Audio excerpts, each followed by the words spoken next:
If I meet a girl in if I meet a girl in Kenya, I'm not gonna ever hit you up again. I'm gonna just stay there. Bring me back Queen. Oh. Hinda. Hi. Say hi. Hi. Say I miss you. Okay.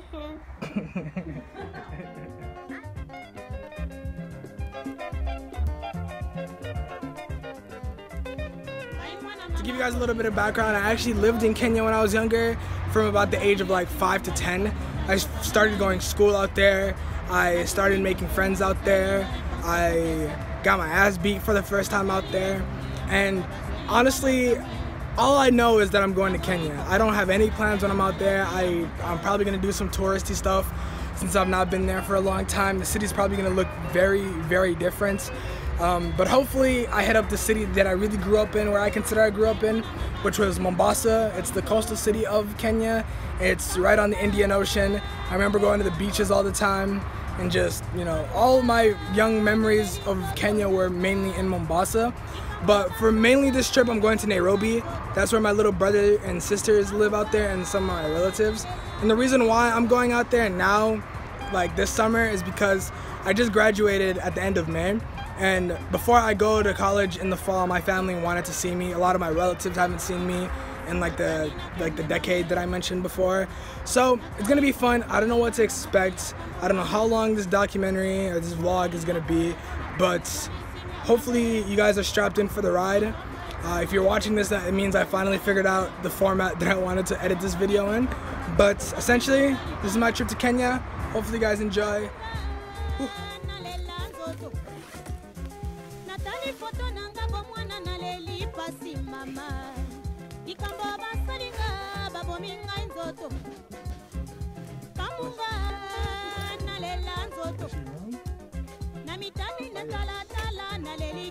I'll see you there, okay?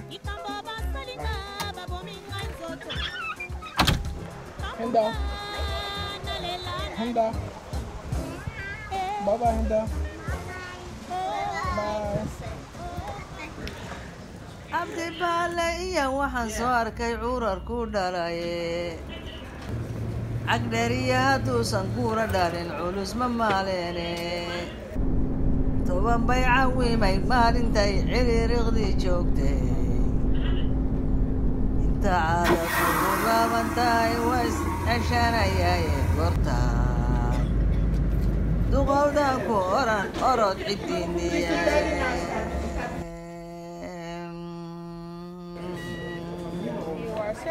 Abdi Qani garadow haddaad gurtidii aragto gudidii wacaysiyo haddaad beshi nabad gaadho inaad gobtahay baan markhaatiga kugu galayaye. Which building? My big building, you don't see it? That's my school. Oh, that one? Yeah. What's the name of the school?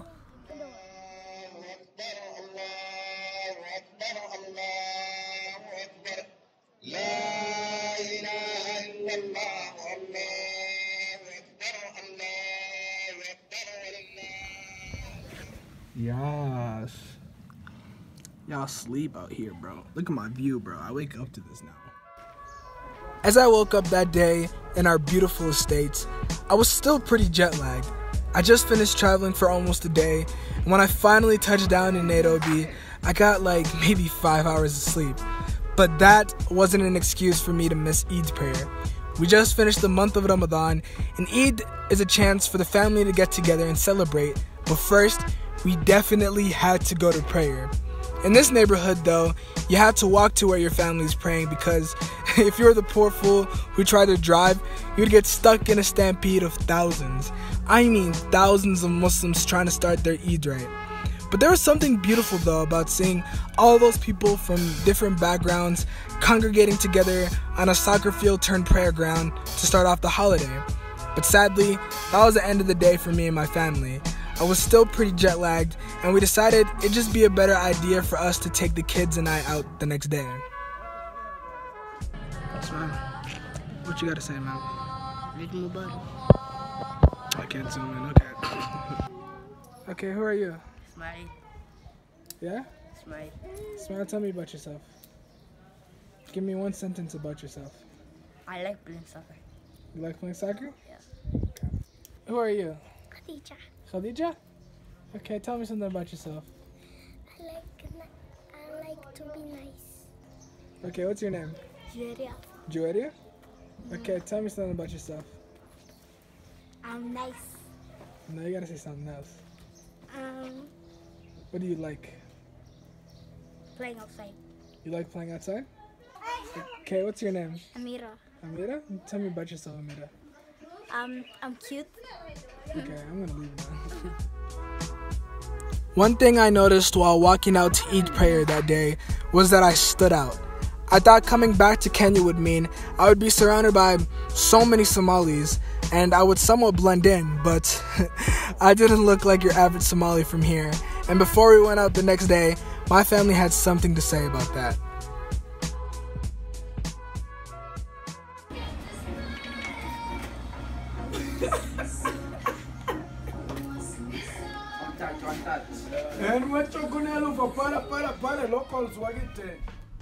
On the day after Eid, that feeling of being jet lagged was slowly passing, and I was actually really ready to go explore the city that day. But little did I know, I was being taken to a local barber to cut off this sad excuse of an afro. Yeah, I know it looks messy, but I have a hard time trusting new barbers because barbers don't realize that they hold someone's life in their hands for the next couple months. And after a bad experience at a barber shop when I was 15, I told myself I'd never let 3 people touch my hair. Old white ladies, Asian people, and someone who looks mesmerized when they see my hair for the first time. Nothing against Asian people and old white ladies, it's just that they can't cut black people hair well. And if someone is astonished with my hair and I have to explain to them more than twice how to cut it, I might as well get out of that seat because that guy is probably going to mess up my hair. But this barber, he fell into that 3rd category, and somehow, with a lot of persuasion, I got my hair washed and cut that day. I had to stop him halfway through it because he didn't look like he knew what he was doing, and I just went home. I sent pictures to my friends, and I got roasted the hell out of. That's what I get for trusting a guy whose barbershop's name is actually Barbershop. I ended up getting it fixed a week later by professionals, but I think I'm getting a little bit ahead of myself right now. I was very skeptical going into this cut, but it's not bad. For my standards, please don't fry me. Yeah.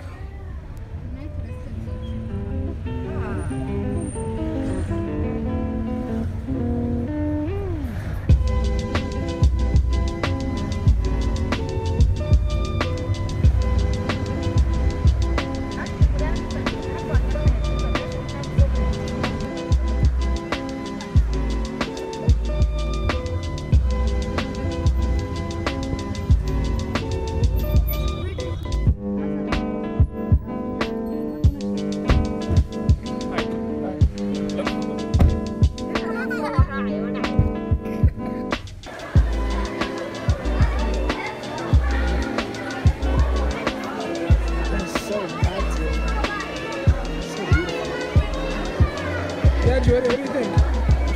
Isn't it pretty? Wow.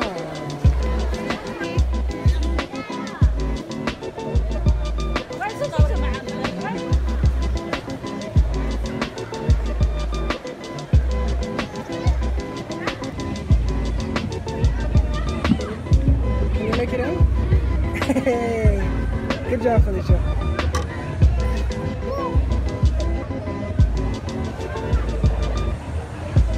Okay, my brother Ismail and I are playing mini golf.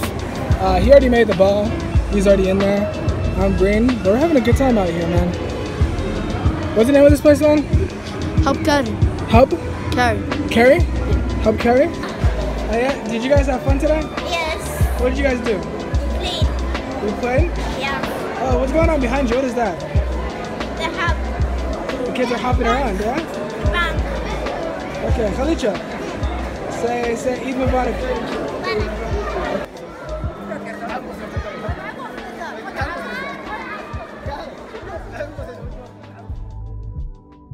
Isli, a suburb in Nairobi County that seems little connected to the rest of Nairobi. and due to its economic transformation and dominance by Somalis, both economically and culturally, termed with names like the Little Mogadishu.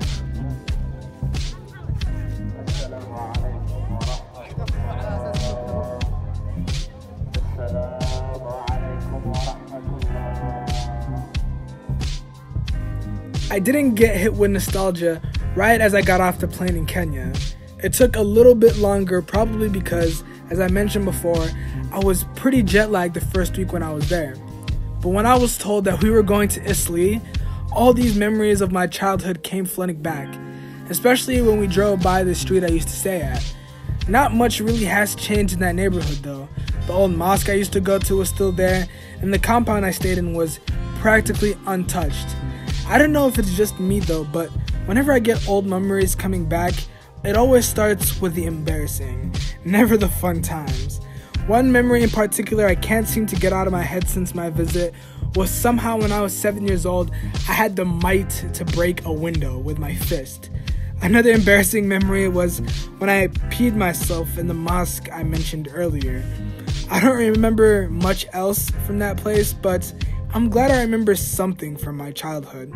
I'm really happy I got to see that place preserved the way I remembered it as a kid, and it really reminded me that everyone comes from humble beginnings, and living in Isli was probably one of the humblest.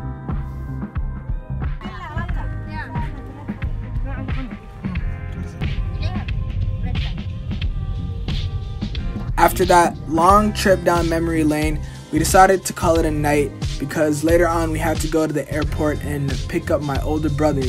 And the funny thing is, his first days in Kenya were pretty much exactly like mine. He had to go get his hair cut, and since we were both there, I decided to fix my stuff up too, as I mentioned earlier. And me and him agreed on one thing about the people in Kenya. One thing I've learned out here is that out here niggas love to stare. Like, it's not like a white person where they just see you and just like might cross the street. Like, if you catch them staring, they'll like have a staring contest with you and they'll not look away. And it's like, they can tell I'm an American based on like, I don't know.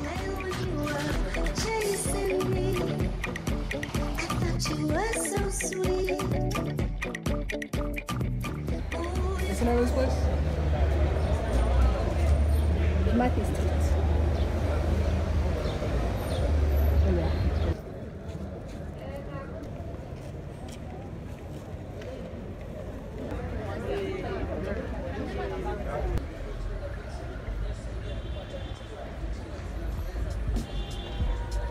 In my opinion, if you've been to any big city or downtown in the world, you have essentially seen every single one of them. And that's why when I came to Kenya, I didn't really care to see downtown Nairobi. I'm really glad though now that my family took me around town for a day. I don't know how to explain how it felt seeing a downtown ran by people that looked like me.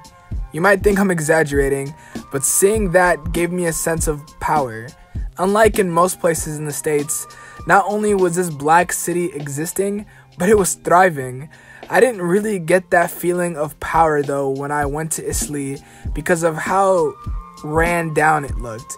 But after being in downtown Nairobi, I started to appreciate the fact that black people were running the show around these parts.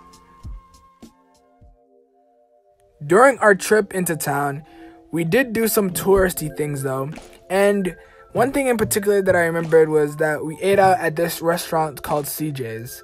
The reason I'd recommend any of you guys check out that restaurant is because that place has amazing food and a bidet.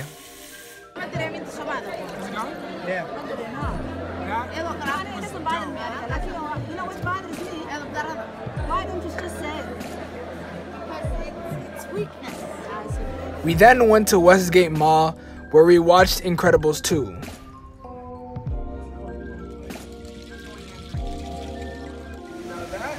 That shit was dope. All in all, our trip into town was great, but my favorite parts of the trip were still ahead of us.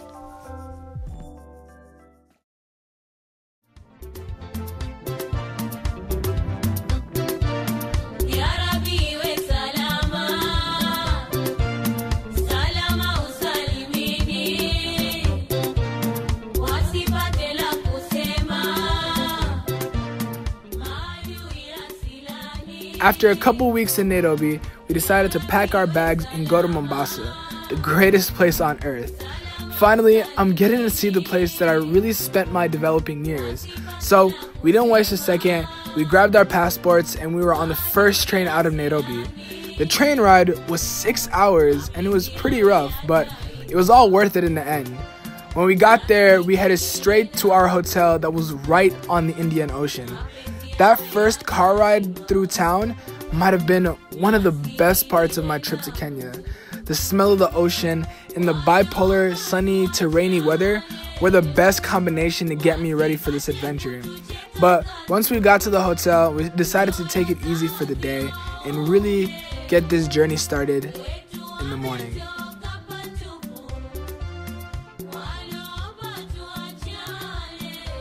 P.S. They also had a bidet.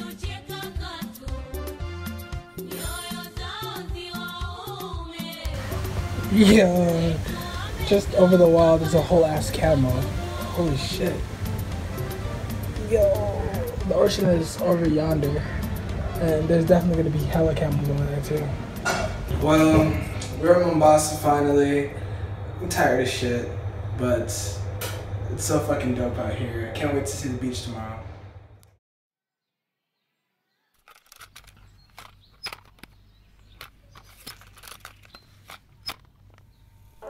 The next couple of days flew by because of all the fun we were having. That first morning in Mombasa, we were up early to see the beach because it was only about 100 yards away. When we got there, we asked one of the guys who owned a boat to take us out into the water. They gave us a tour of the coral reef nearby and the local estates that were right on the water.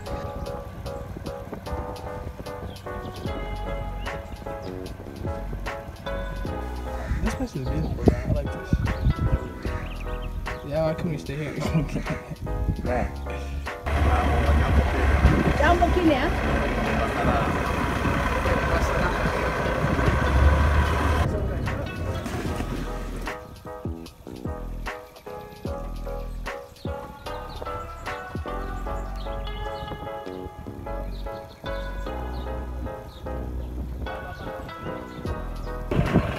How does it look? Isn't it style? Okay. And after showing us around for a while, we just decided to go for a swim. I mean, if you're right by the Indian Ocean, why wouldn't you swim in it?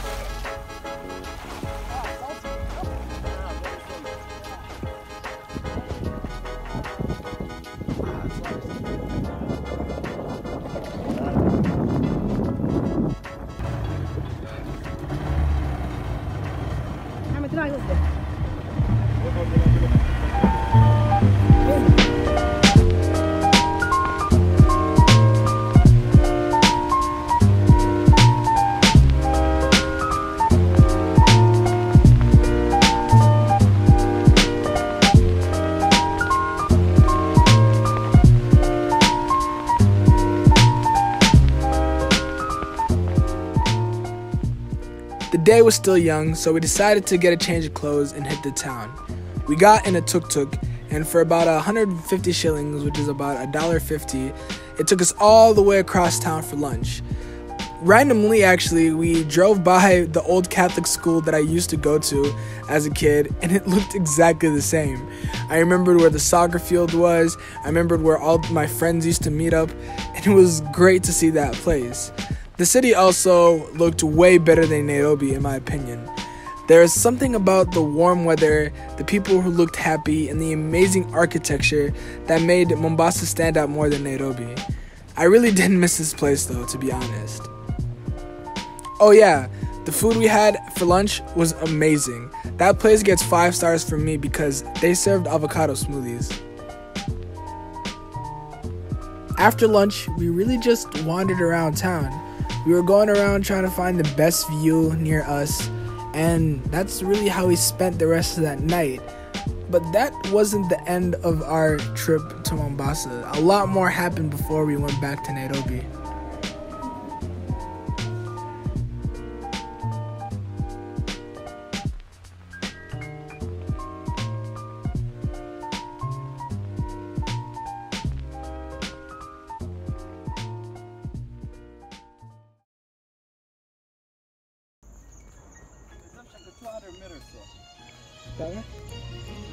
It was a shame that we were in Kenya for about 3 weeks before we realized that we didn't even try to go see any wildlife. So we decided to change that and spent an afternoon in a nearby national park. And one funny thing was when we got there, we were trying to say that I was 15 years old so I can get in for like a discount when I'm like 6'1" and I have a beard. And it was funny, but at the end of the day, when we spend that like 500 shillings, it was worth it.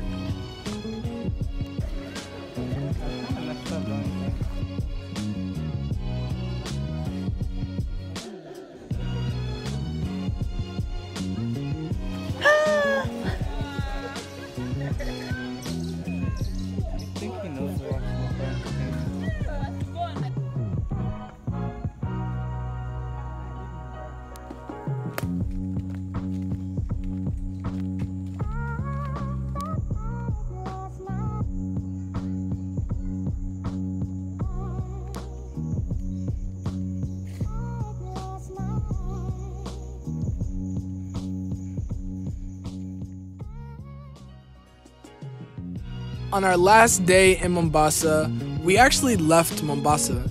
We drove for about 2 hours to a place called Qani because we heard it had one of the most beautiful beaches in Kenya. We had to take a ferry and some sketchy roads to make the trip, but we were not gonna give up on seeing what this beach was about. When we got to Qani though, we went to a bunch of resorts trying to finesse our way into getting on their beaches, but the people working there were not folding.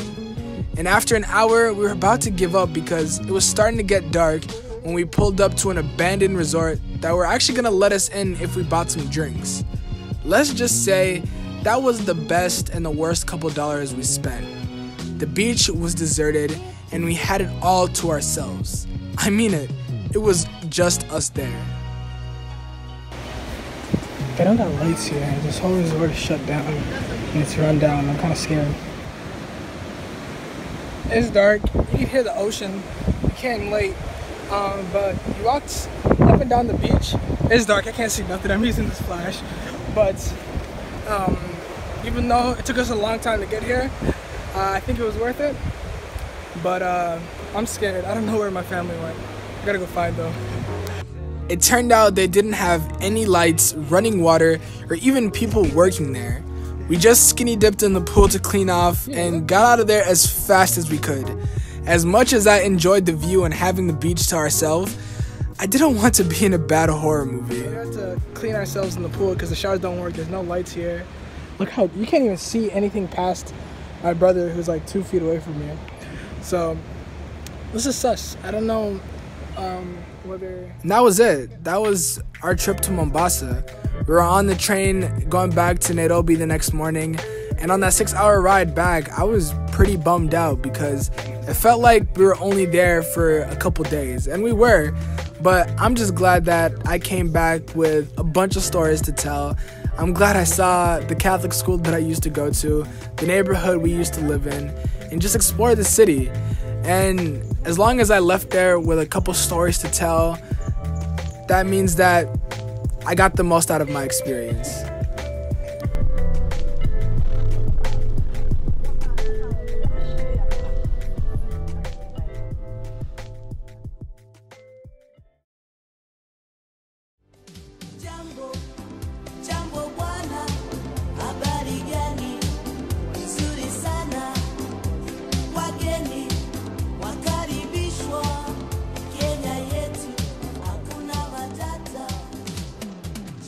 I've been having a hard time trying to summarize my whole trip into this epilogue. Should I talk about what a great time being away from the States was? Or how about how great it was to see family that I haven't seen for years? Instead, I'd like to say that I'm glad I documented this trip. Coming back to Kenya and seeing the places that shaped me into the man I am today was such a surreal experience. I didn't come back stateside with a bunch of souvenirs, but instead I came back with a better grasp of where I'm from and a clearer image of where I'm headed. And if I could talk to 6-year-old me when I lived in Nairobi, I'd tell myself, "You're gonna do great things, kid, but always keep a piece of home with you."